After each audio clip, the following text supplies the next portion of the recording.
सरकार हम लोग को सिर्फ बरकरार रही है और हम लोग का उम्र अब इस स्थिति में नहीं है कि हम कुछ और तैयारी करें या और चीज़ कर पाएँ। ये अपना काम तो धड़ल्ले से करते जा रही है, बट हम जो युवाओं का जो रोजगार देना है उस पर वे मतलब कान पर जू नहीं रह रही है उनको। हम लोग की बात सुनी जाएगी, लेकिन पिछली सरकार ने भी धोखा दिया और वर्तमान सरकार जिसको राजद हम लोग कह सकते हैं बेरोजगार युवा ने काफ़ी ज़्यादा संख्या में वोट देने का उनको जो है किया था, जिस वजह से आज वो सरकार में आई। और जिस समय वो सरकार में आई हुई थी तो हम लोग काफ़ी खुश थे कि हो सकता है कि 7वें चरण को लेकर के काया पलट होगा, हो सकता है कि हम लोग को नौकरी हो जाएगी।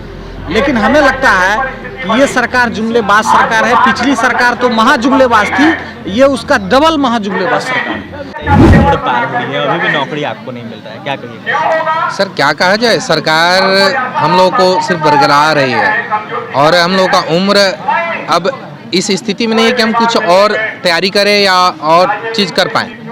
बस एक ही यही आशा है कि हम अब टीचर यानी सरकारी टीचर और स्कूल में कब जाएं, लेकिन सरकार बरकरार रही है। बस वे अपना काम तो धड़ल्ले से करते जा रही है, बट हम जो युवाओं का जो रोजगार देना है उस पर वे मतलब कान पर जू नहीं रह रही है उनको। बस अब सरकार से जो आशा हम लोग करते थे कि हाँ हम लोग यह कर लिए और सीटेट कर लेंगे तो बहुत जल्दी हमको जॉब मिल जाएगी और हमारे पास जो क्षमता है उसको हम अपने स्कूल में जाकर दिखाएंगे, लेकिन वह सभी क्षमता को हम लोग को यहाँ सड़क पर ही ख़त्म किया जा रहा है। यानी मेंटल इतना हम लोग डिस्टर्ब हो गए कि मत पूछिए कि अब आगे कुछ दिखाई नहीं दे रहा कि क्या किया जाए। क्या कुछ कहिएगा, आप कहाँ से आए? देखिए, हम तो इसे अररिया जिला से आए हैं और लगातार 7वें चरण को लेकर के जो भी आंदोलन होता है हम उसमें शामिल होते हैं। इसी आशा से शामिल होते हैं कि कहीं ना कहीं हो सकता है कि हम लोग की बात सुनी जाएगी। लेकिन पिछली सरकार ने भी धोखा दिया और वर्तमान सरकार जिसको राजद हम लोग कह सकते हैं बेरोजगार युवा ने काफ़ी ज़्यादा संख्या में वोट देने का उनको जो है किया था, जिस वजह से आज वो सरकार में आई। और जिस समय वो सरकार में आई हुई थी तो हम लोग काफ़ी खुश थे कि हो सकता है कि 7वें चरण को लेकर के काया पलट होगा, हो सकता है कि हम लोग को नौकरी हो जाएगी। लेकिन हमें लगता है कि ये सरकार जुमलेबाज सरकार है। पिछली सरकार तो महाजुमलेबाज थी, ये उसका डबल महाजुमलेबाज सरकार है। हर जगह जाती है, चाहे वो तेजस्वी हो, नीतीश कुमार हो, सब जगह कहते हैं 5 लाख वैकेंसी दे दिए, 6 लाख वैकेंसी दे दिए, लेकिन वर्तमान समय में ये हाल है बिहार का कि एक ही कहा जा रहा है कि 1,60,000 स्वास्थ्य विभाग में बहाली करेंगे, 2 लाख शिक्षकों की बहाली बिहार में करेंगे, शिक्षा विभाग। अरे भाई, कोई बहाली नहीं, ये लोग का काम है जुमलेबाजी करना और इसी तरह से चुनाव में ले जाना, चुनाव में कह देना कि हम 1,60,000 दिए, वास्तविकता कुछ नहीं। अभी तेजस्वी यादव क्या कर रहे हैं, पुराना ही बहाली का नियुक्ति पत्र दे कर रहे, हम नियुक्ति पत्र इतना दे दिए, हम इतना नौकरी दे दिए। अरे भैया, अपना बहाली निकालो, अपना नियुक्ति पत्र दो ना। वो तो कह रहे हैं कि अपना बहाली दे रहे हैं। अरे कुछ नहीं, केंद्र सरकार कॉपी कर अरे रही है। कौन सा वो जो कौन क्या कहते हैं, क्या चीज़ का धुले हुए हैं, तो मौका परस्त आदमी है, हम तो यही समझते हैं। पहले तो हम उसको अच्छा आदमी समझते हैं, तेजस्वी मौका परस्त आदमी है, कोई विकल्प नहीं है बिहार में, इसलिए उसके लालू के खानदान को आदमी जो है ना विकल्प के तौर पर देखता है, नहीं तो कोई क्वालिटी नहीं है वो लोग में, है ना। अब इस पे ज़्यादा चर्चा नहीं करना है, लेकिन अब सरकार तो वही है, अब वही दे सकते हैं, आना कहना जो भी है। सरकार बिहार के युवा है, बिहार में रोजगार है क्या?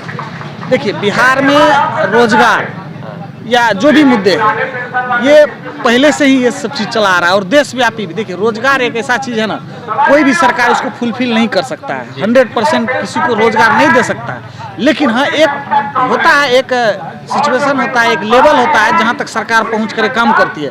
लेकिन अगर अन्य राज्यों की तुलना करें, बिहार सरकार जो है निचले पायदान पर, ये आंकड़ा भी दर्शाता है और देखने से भी पता चलता है। यहाँ पर ना कोई फैक्ट्री है जिससे आम जो छात्र हैं किसी फैक्ट्री में वर्क करेंगे, या कोई चीनी मिल वगैरह सारा तो बंद ही हो गया है। सिर्फ एक पढ़ाई बचता है, पढ़ाई के बाद क्या होता है, सरकारी रोजगार चाहिए या अन्य कोई रोजगार चाहिए, तो यहाँ पर सरकार उस तरह का विकल्प नहीं। और भ्रष्टाचार तो चरम सीमा पर है, चाहे वर्तमान सरकार हो चाहे पिछली सरकार हो। जी, सरकार से कोई उम्मीद नहीं हुआ। देखिए सरकार, अब देखिए सरकार तो जैसी भी है, कहा जाता है कि अगर गार्जियन गड़बड़ भी है तो हम लोग को उसको थोड़ा साथ ही लेके चलना है। अब तो दूसरी सरकार तो नहीं आएगी काम करने के लिए, अब तेजस्वी जी हैं, नीतीश जी यही काम करेंगे।